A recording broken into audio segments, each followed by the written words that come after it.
Assalamualaikum warahmatullahi wabarakatuh. Saya Yodi Tira Afrizal.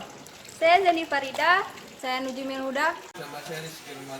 Kami dari Mahasiswa Budidaya Perairan Fakultas Perikanan Leting 2016. Air adalah merupakan sumber utama bagi kehidupan makhluk hidup yang ada di atas bumi.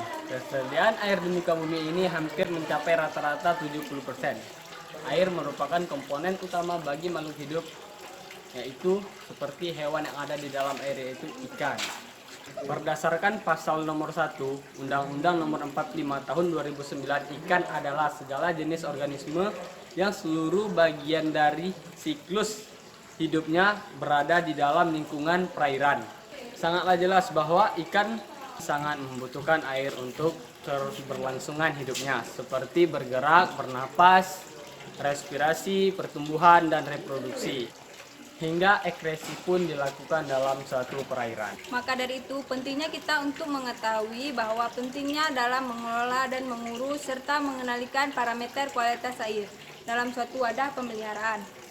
Pentingnya untuk menjaga parameter kualitas air agar tetap optimal, yaitu air dapat mempengaruhi pertumbuhan dan perkembangan ikan, di mana kondisi kualitas air suatu perairan sangatlah mudah berfluktuasi setiap saat. Misalnya saja parameter suhu. Semakin tinggi suhu air, semakin aktif pula metabolisme ikan, dan sebaliknya, semakin rendah suhu air, semakin berkurang proses metabolismenya. Pada suhu rendah, ikan akan kehilangan nafsu makan dan rentan terhadap penyakit. Sebaliknya, jika suhu tinggi, ikan akan mengalami stres, sehingga perlunya menjaga kualitas air agar tetap optimal. Dalam menjaga atau mengelola parameter kualitas air di sini, diperlukan suatu sistem pengelolaan. Salah satunya kami menggunakan yaitu pengelolaan teknik resirkulasi menggunakan filter gabungan, yaitu kimia, fisika, dan biologi. Sebelum kita menjelaskan lebih detail lagi, sebaiknya kita perlu mengetahui apa itu teknik resirkulasi. Teknik resirkulasi ini merupakan sistem yang memanfaatkan kembali air yang sudah digunakan dengan cara memutar air secara terus-menerus melalui perantara sebuah filter, dan sehingga filter ini bersifat menghemat air. Sistem ini juga merupakan salah satu alternatif model budidaya yang memanfaatkan air secara berulang-ulang, yang bertujuan untuk menjaga kualitas air tetap optimal. Sistem cara kerja dari teknik resirkulasi ini, air dari media pemeliharaan bak ini mengalir ke pipa pembuangan, terus menuju ke dalam wadah resirkulasi lagi. Nah, yang di dalamnya terdapat berbagai tingkatan filtrasi. Dalam sistem ini juga menggunakan pompa air untuk membantu memompa air.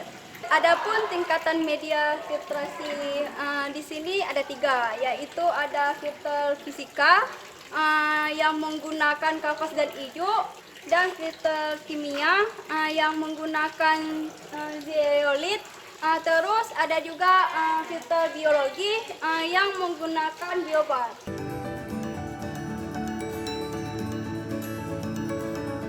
Filter fisika. Filter fisika adalah salah satu filter yang menyaring filter-filter yang ada di dalam bak ini, seperti yang terlihat dengan kasat mata, yang sangat jelas sekali, kotoran-kotoran yang ada di sini, dan sisa-sisa pakan yang tidak termakan lagi dengan ikan, dan sisa-sisa lumut dan kotoran ikan. Dan setelah filter fisika ada juga filter biologi. Dari filter fisika terus ada juga filter lainnya seperti filter kimia.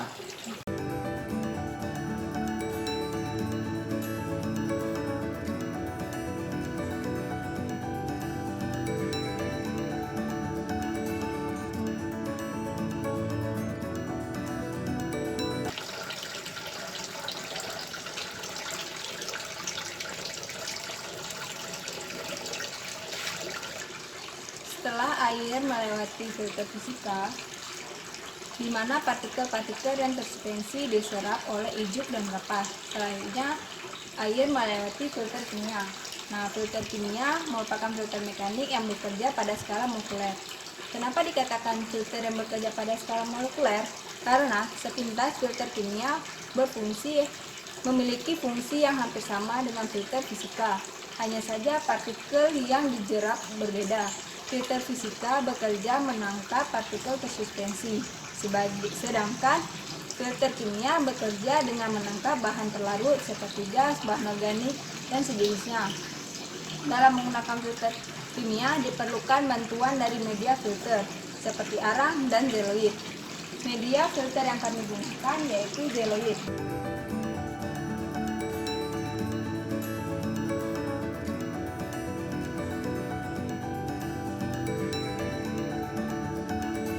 Zeoloid bekerja dengan menyerap ion NH4+ yang terkandung dari pakan. Kemudian ion NH4+ tersebut melepaskan ionnya sehingga menghasilkan senyawa NH3.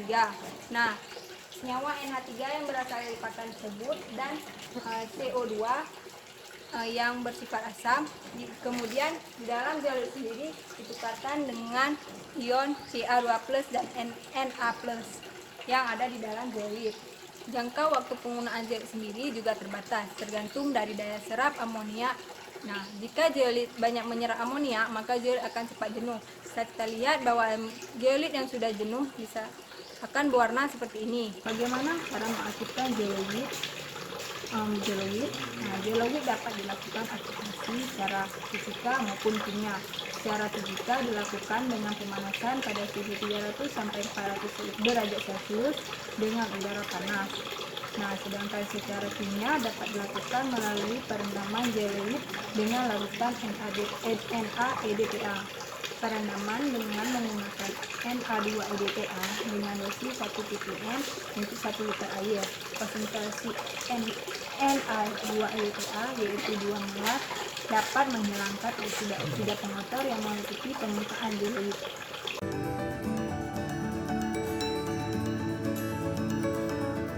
Namun, zeoloid sendiri dapat diregenerasi menggunakan garam 5% yang bertujuan untuk melepaskan amonia yang terserap. Nah, dalam proses regenerasi sendiri yang perlu diperhatikan bahwa dalam proses regenerasi tidak dibenarkan bahwa melakukannya di dalam bak pemeliharaan karena amonia yang didapat dari dalam zeoloid akan terlepas, dan jika di dalam wadah tersebut ada biota, maka amonia akan keluar dan diserap akan mengakibatkan keracunan pada ikan.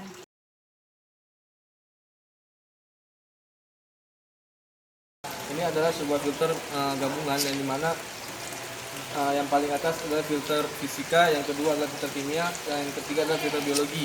Nah, kali ini saya akan menjelaskan bagaimana mekanisme dari filter biologi dan apa yang dimaksud dengan filter biologi tersebut. Nah, filter biologi ini juga dikatakan sebagai rumah ataupun media tempat berlangsungnya bakteri-bakteri pengurai seperti Nitrosomonas dan Nitrobacter. Filter biologi ini kami menggunakan media yang namanya filter biobol yang mana terdapat banyak rongga. Ini adalah sebagai tempat penempelan bakteri-bakteri tersebut. Nah, bakteri yang terkandung dalam filter biologi ini adalah Nitrosomonas dan Nitrobacter, yang dimana Nitrosomonas dia bisa merubah dari zat kimia yang beracun seperti amonia bisa merubah menjadi nitrit, sedangkan Nitrobacter bisa merubah dari zat kimia nitrit menjadi nitrat, yang mana diperlukan oleh ikan-ikan tersebut yang ada di perairan tersebut. Setelah kami cek di lab, ternyata pH yang terdapat dalam perairan ini yang kami filter, pH-nya sekitar 7,9 atau mendekati 8 di atas normal. Sedangkan DO sekitar 4,9 ataupun kadar oksigen yang terkandung di bak tersebut. Dan amonia yang terkandung dalam bak ini adalah 0,12 ataupun masih kecil. dan ikan dapat berlangsung hidup kecuali kalau sudah di atas 4 ataupun di atas 2 dan sikap beracun. Demikianlah yang dapat saya jelaskan mengenai filter biologi. Semoga dapat bermanfaat bagi teman-teman sekalian, dan saya akhiri dengan Assalamualaikum warahmatullahi wabarakatuh.